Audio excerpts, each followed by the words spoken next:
Logarithm unit 3 exercise 3.3। इस exercise में हम कॉमन लॉगरिथम और नेचुरल लॉगरिथम का डिफरेंस स्टडी करेंगे और हम स्टडी करेंगे लॉज ऑफ लॉगरिथम को। There is only a single difference between common logarithm and natural logarithm and that is base. Common logarithm में बेस 10 है और नेचुरल लॉगरिथम में बेस ई है। अगर एक नंबर ए है और उसका अगर हम कॉमन लॉग लेते हैं तो उसको हम लिखेंगे log of a to the base 10। Let's say answer आता है x।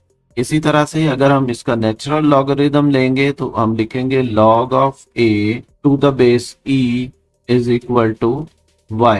यहाँ कॉमन लॉगरिथम में आमतौर पर 10 नहीं लिखा जाता और इसको हम लिखेंगे log a is equal to x और ये अंडरस्टूड है कि यहाँ पर बेस 10 है। जबकि नेचुरल लॉग को कन्वेंशनली लिखा जाता है ln a is equal to y। यहाँ अंडरस्टूड है कि बेस e है।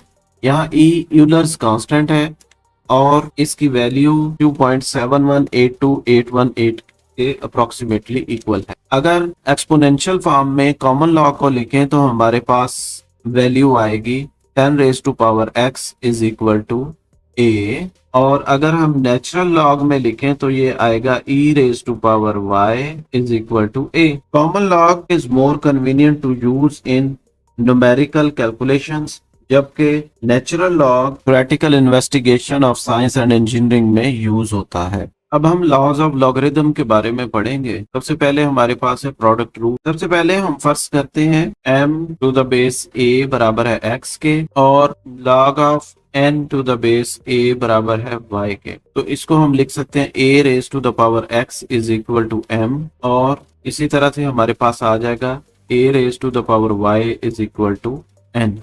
अगर इन दोनों को अगर हम मल्टीप्लाई करते हैं तो हमारे पास आता है ax multiplied by ay is equal to m multiplied by n यानी mn। लॉ ऑफ एक्सपोनेंट हमने पढ़ा था कि a की पावर m इंटू a की पावर n हो तो इसको लिखा जा सकता है m प्लस n। तो इसी तरह से यहाँ पर हम इसको लिख सकते हैं a raise to power x plus y is equal to mn। तो लॉग की फॉर्म में जब हम इसको लिखेंगे तो ये आ जाएगा log of mn to the base a is equal to x plus y यानी एक्सपोनेंट की पावर लॉग का आंसर बन गई। अब यहाँ पर हम x और y की वैल्यूज वापस लगा देते हैं तो यहाँ से ये हमारे पास आ जाएगा log of mn to the base a is equal to x की वैल्यू है log of m to the base a जबकि y की वैल्यू है log of n to the base a। तो ये हमारे पास रिक्वायर्ड रिजल्ट आ गया। सेकंड रूल है क्वोशिएंट रूल। इसमें हम देख सकते हैं कि log of m over n to the base a यहाँ पर m और n डिवाइड हो रहे हैं जैसा कि प्रोडक्ट रूल में वो मल्टीप्लाई हो रहे थे, यहाँ पर ये डिवाइड हो रहे हैं। तो जब हम इसको अलग से लिखेंगे तो log m minus log n की फॉर्म में इनको लिखा जा सकता है। अब हम फर्स्ट करते हैं कि let log of m to the base a बराबर है x के और log of n to the base a बराबर है y के। तो इसको हम सबसे पहले एक्सपोनेंट की फॉर्म में लिखें तो a raise to power x बराबर होगा m के और a raise to power y बराबर होगा n के। इन दोनों को अगर हम डिवाइड कर देते हैं यानी ax ओवर ay बराबर होगा m ओवर n के। यहाँ से हम लॉ ऑफ इंडिसेस का इस्तेमाल करते हैं यानी उसके मुताबिक a raise to power m over a raise to power n को लिखा जा सकता है m माइनस n।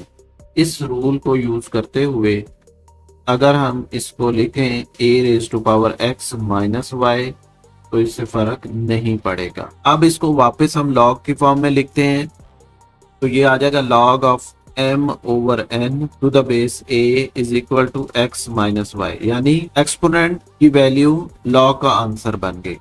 अब यहाँ पर x और y की वैल्यूज हम वापस रख देंगे। log of m over n to the base a बराबर होगा log of m a minus n to the base a जो कि हमारा क्वोशिएंट रूल कहलाता है। नेक्स्ट रूल है हमारे पास पावर रूल। इसको समझने के लिए आप देख सकते हैं कि अगर log of m raise to the power n हो तो ये n बाहर आ जाएगा यानी इसको हम लिख सकते हैं n log ऑफ m। यहाँ पर बेस a है जबकि बेस में कोई तब्दीली नहीं आएगी। इसके लिए इसको प्रूव करने के लिए हम फर्ज करते हैं कि let log of m n to the base a is equal to x है, तो इसको लिखा जा सकता है a raise to the power x is equal to m N.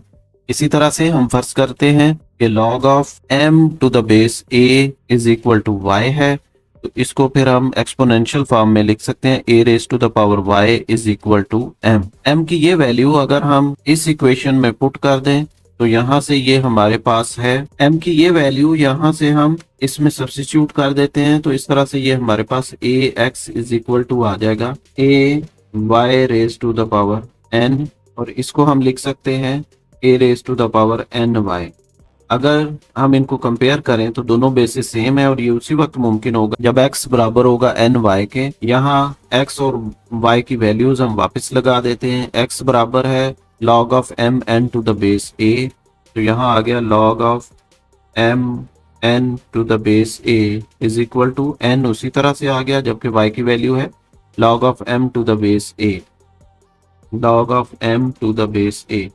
यही हमने प्रूव करना था। नेक्स्ट रूल है हमारे पास चेंज ऑफ बेस रूल। इसको समझने के लिए आप देखें कि हमारे पास है log an, यहाँ पर बेस चेंज हो जाती है, b एक नई वैल्यू के तौर पर हमारे पास सामने आता है जो कि यहाँ पर मौजूद नहीं है। इसको याद रखने के लिए आप इसको इस तरह से याद रख सकते हैं, log ऑफ an है तो इसको हम एक दफा लिखें log of n multiplied by log of a, यानी हमने इसको स्प्लिट कर दिया, एक दफा a के साथ एक दफा n के साथ। अब यहाँ पर b की वैल्यू हम रख दें तो यहाँ पर ये बेस भी बन गया, जबकि यहाँ वैल्यू भी बन गई। ये इसको याद रखने का तरीका है। यहाँ पर फर्ज करते हैं कि let log of n to the base b जो है ये बराबर है x के, तो यहाँ से हमारे पास आ जाएगा b raise to power x is equal to n। अब इसको अगर हम इस तरह से लिखें n is equal to b raise to power x और दोनों तरफ log ले लें, taking log of both sides, दोनों तरफ हमने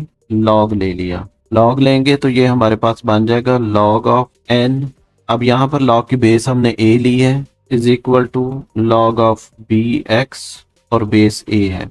अब यहाँ पर अभी हमने पीछे जो रूल पढ़ा था पावर रूल, उसके मुताबिक ये x बाहर आ जाएगा और इसको हम लिख सकते हैं x log of b to the base a। यहाँ x की वैल्यू हम वापस लगा देते हैं, तो इस तरह से हमारे पास रिलेशन आ गया log of n to the base a is equal to log of x की वैल्यू है log of n to the base b multiplied by, यहाँ पर ये हमारे पास आ गया log of b to the base a।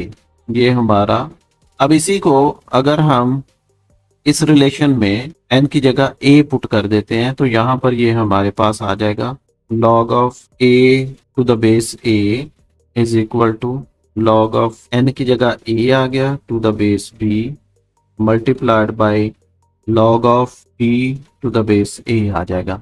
log of a to the base a हमेशा 1 के बराबर होता है, तो लिहाजा यहाँ से हमें मिलेगा 1 is equal to log of a to the base b multiplied by log of b to the base a।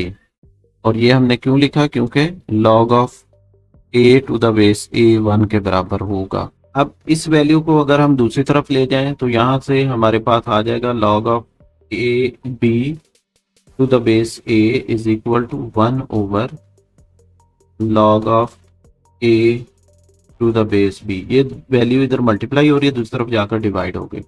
अब log of b to the base a की ये वैल्यू यहाँ पर अगर हम पुट कर देते हैं, log ऑफ b यहाँ पर इस जगह पर, अब log of b to the base a, log of b to the base a की ये वैल्यू अगर हम इस जगह पुट कर दें तो हमारे पास ये रिलेशन इस तरह से बन जाएगा log of n to the base a is equal to log of n to the base b over log of a to the base b।